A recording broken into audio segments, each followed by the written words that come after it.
one of the necessary condition for total internal reflection to takes place. total internal reflection में क्या होता है, light denser medium से rare medium की तरफ जाने की कोशिश करती हैं। होगा क्या, यहाँ पे अगर हम नॉर्मल बनाए, नॉर्मल के साथ आने वाला एंगल एंगल ऑफ इंसिडेंस होगा।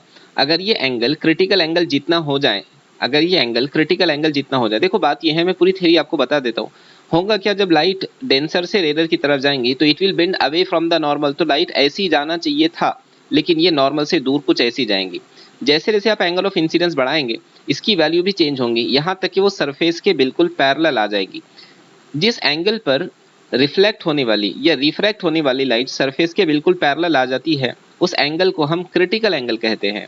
सो एंगल ऑफ इंसिडेंस कितना हो जाएगा, एंगल ऑफ इंसिडेंस अगर क्रिटिकल एंगल के बराबर हो गया तो लाइट दूसरे मीडियम में जाना बंद कर देती है, यहाँ कोई लाइट नहीं जाती, लाइट दोनों मीडियम के सरफेस के साथ साथ होती है।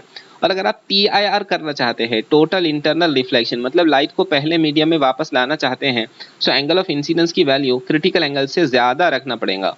अगर ये एंगल की वैल्यू, इंसिडेंट एंगल की वैल्यू क्रिटिकल एंगल से ज्यादा है तो लाइट दूसरे मीडियम में नहीं जाएंगी, सरफेस के साथ भी नहीं होंगी, पहले ही मीडियम में वापस आ जाएंगी, यानी ऑप्शन डी करेक्ट होगा।